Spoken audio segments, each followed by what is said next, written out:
sometimes a cough, sorry. I'm so sorry, we're just talking about history in the making, and we have David Hamilton there, who is the founder of Phoenix, the first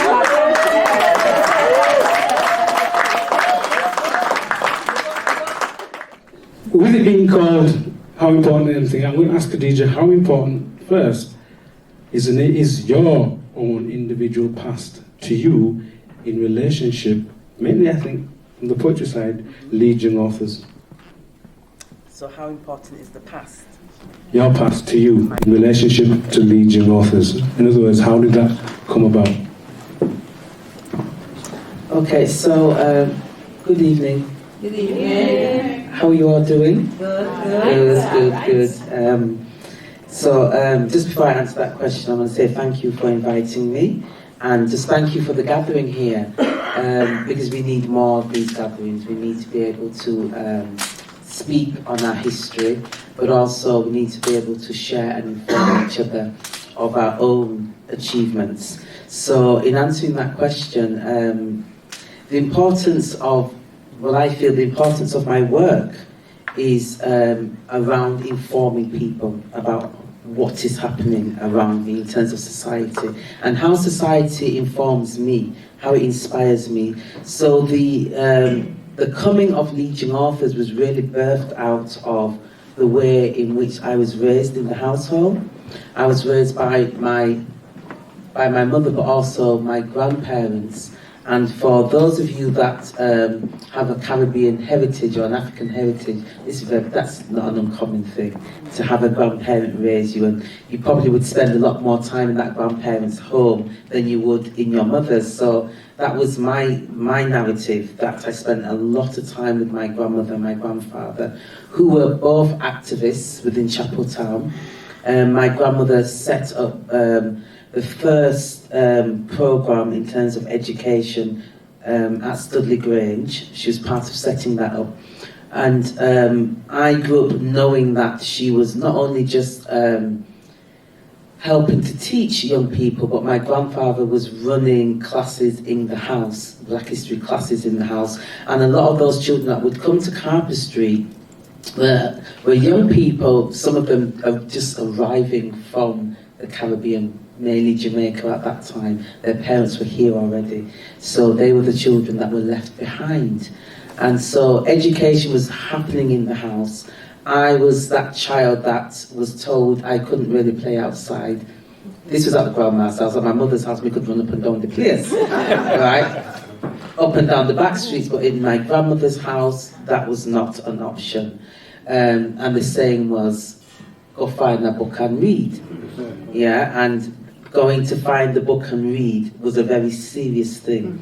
And so in my reading, because some of us said we never knew Black history, we were not exposed to it, and but some of us were exposed to it. So I want to break that stereotype, because I think that narrative needs to have some kind of change in it, because that's not the case for everybody. I was exposed to it, and a lot of us were exposed to it just through our parents and our grandparents, just knowing that as a narrative. So the birth of Leeds young authors is really inspired by my childhood, through education and giving opportunities to young people, but also the importance of my love for poetry, my love for creativity. And when I was going to school, everybody hated poetry. Everybody hated William Shakespeare and things like, nobody liked it. And I think they didn't like it because they were not reading it, or they didn't feel a connection to the narrative. But I liked it. I liked the flow of words and language. But what I liked most of all was reggae music, because that's poetry as well in itself. I loved the lyricism of Bob Marley and the whole, and Still Pulse and all these things, and it was narrative, it was poetry, it was storytelling. But I also liked all kinds of music. So it was music, it was poetry, it was creativity, it was education that inspired me to be able to create a project like Leeds young authors. But also there was nothing happening for writing in Leeds at that time. I searched for writing groups in Leeds, and it just wasn't existing. We always had a publishing house, People Tree Press, the biggest publishers of Caribbean literature here in Leeds, but we didn't have writing groups. We didn't have groups where you could go and express yourself on the page. We had dance, and that was one of my first introductions to the arts, was dance through Harold's Middle. We had athletics and sports and football. We had all these wonderful things happening, but for academia and writing outside, that was difficult. However, there was Saturday schools. Saturday schools existed. Sunday school existed, but poetry classes did not exist. And that's what I wanted to see in the city. And I knew that my struggle to find those workshops took me to Manchester. And so I spent a lot of time, once a month, going to Manchester, going to writing workshops, and thinking to myself, what happens if you invest what you're experiencing with young people?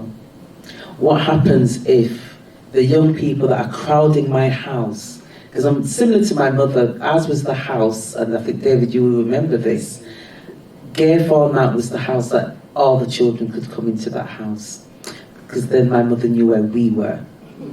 Does that make sense?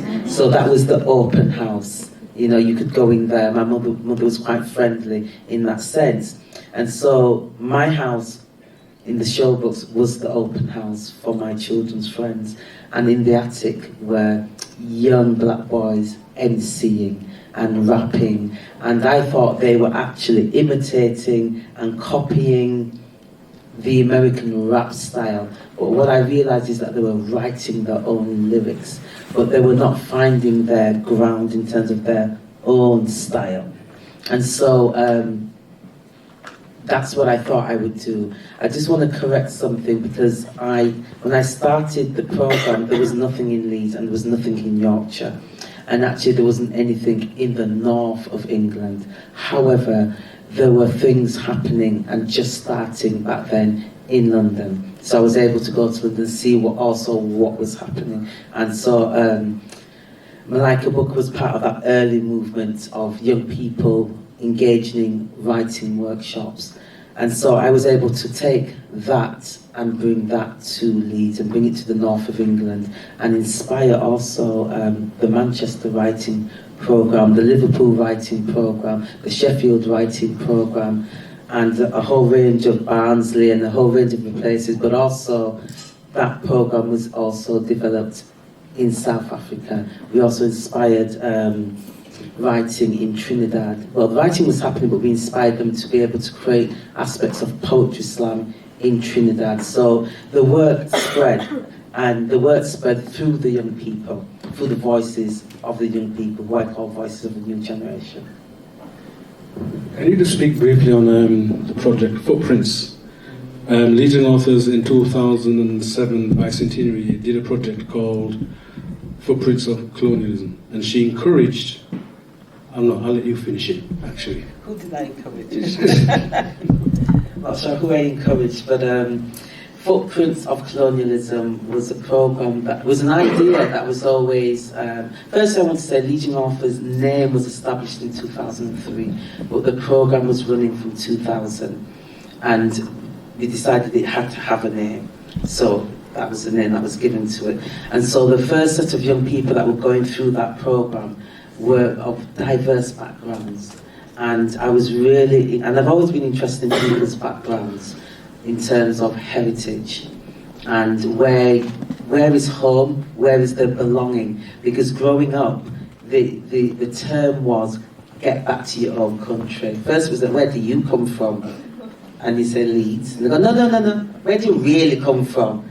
And that question always made me think about, where did I really come from? But I knew where I really came from very, very young, because I was told, even though I was born in Leeds, that I was African. That was in the household of Carper Street, that I was an African. I didn't understand it at the time, and I went to school, and the teacher asked where we were all from, and I just said Africa. I didn't even know Africa was a continent at that time. It was just a place. And that's where I was from. And then I went home and thought, I was born in St James's Hospital, so how is that even possible? You know, I didn't have the understanding of what was being said to me at that time in the house until I got a little bit older, and it was about heritage and belonging. And so I understood that what my auntie was saying when she said you are an African was the origin, yeah, your people, not necessarily that I was born there. And so with that in mind, and working with the young people and these diverse languages that were spoken in the workshop, there were several languages. We probably had like 10 or 12 languages being spoken in the workshop, English being the dominant language. And we had young people that were of Irish heritage, young people that were Bangladeshi, that were Asian in terms of being Pakistani or Indian. And we really wanted to break down all of that narrative. They were coming from the continent of Africa, different parts of Africa, and different parts of the Caribbean. But what united them was not just poetry, but most of those countries, if not all, were colonized. And that's where the idea of footprints of colonization came from. That all those countries were colonized mainly through Britain. So what was the narrative? What brought these young people together in that space to call themselves British? And that was always a difficult thing. Or they'd say, I'm English. And I used to struggle with that as a child, that could I be British even though I was born here? When I was told to get back where you came from. I asked my mother what was the banana boat that I had to go back on. I did, because I would hear it all the time. I was like, what is this banana boat and where does it come from? Because I was very literal when I was younger, that if you said something, I took that information as that's what it was, yeah? And my mother explained that that banana boat was a ship that brought goods, and that she never came on the ship. I think the whole thing of being associated with a boat, for my mother at least, didn't always settle in her mind. So her narrative is, I came on a plane. She did. And my grandfather came on a plane in the 50s, because not everybody came by via the ship. Not everybody did. And some people could afford or tried to afford to buy those tickets at £75 and came via plane. So Footprints was an amalgamation of my personal experience and the narrative of the young people and their experience. And it brought together young people's voices to talk about what made them British today, how they were able to own that identity. And I thought about the work of Paul Gilroy, No Blacks in the Union Jack and all these things. And I thought about Frantz Fanon and his work, and the psychological damage of racism and what it does to you. And if you can overpower that, if possible, and you could tell your story, what would that look like? How would that work poetically on a stage? And that stage was the Northern School. And we were very fortunate to have an amazing team of artists to work with the young people. So yourself, David, worked with them, and you worked with John Zidi in terms of choreographing poems that could turn into movement and tell a story. Because we really wanted to stretch their imagination and stretch their creativity and really show them that they were artists in the fullest form. We also worked with two amazing people from Trinidad, Marvin George and Camille Cuminer. And Marvin was the person that actually was given the task of artistic director to pull hundreds of poems together and create a narrative that told that story. And it had to make sense. And Camille worked on with Paulette Morris. They looked at the narrative through song and really gathered those young people to really have ownership of that work. But also it meant that we had to then explore history, and we also had to explore the effects of history and how history can turn itself on its head to either embrace you or disgrace you. and we wanted to have history embrace them, and that they would be part of making history. So we suggested reading materials for them. So they were writing from their own personal experience, but what we encouraged was conversations in the home with their parents, with their grandparents, to really capture those narratives. Because very often, young people, and I think we've all grown up and probably not had full conversations with our parents. Oh, that's mum, that's dad. And you might hear a story. And it's not until sometimes, in some instances, when they die, that we wish we'd asked certain questions. And I thought if they could begin to ask those questions now, what would that look like? How would that narrative unfold? So we created the programme Footprints of Colonialism, and there's a whole range of other people that worked with us that I probably haven't mentioned, like Ronnie Smith, so a whole range of people, and Joe Williams, who worked also on the narrative with us. And we took that to the Northern School of Contemporary Dance, which was a first, because it wasn't a contemporary dance piece, it was spoken word theatre. And they welcomed us in that space to be able to tell that story through performance. And it was very well done, not because I'm the director of that programme, but it was very well done from the perspective of dedication.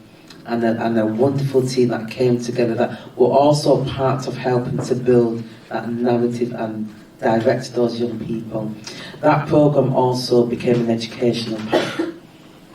It was funded through the Heritage Lottery, and it actually it won Best Programme for the Heritage Lottery in Yorkshire, and then it came top 10 in the national programme. It was in the top 10 best national programmes that were funded.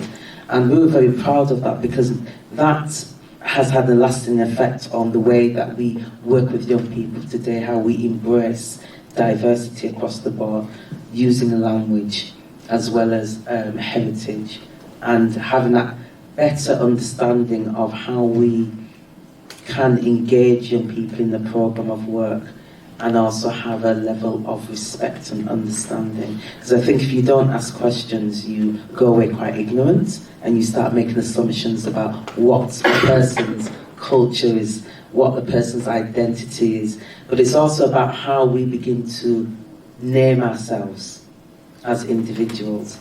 I do have a little pet here. I'm glad that I'm here, but I don't like the word BME. I don't like it, because and we claim things. People give us names and we take it, you know, and we never think about what does it mean. And you might say, oh, it's a black ethnic minority. I don't even know what it means anymore. It keeps on changing and adding on. But we have to analyse what words mean and how we take those words, because words can be soul destroying or they can uplift you. Yeah.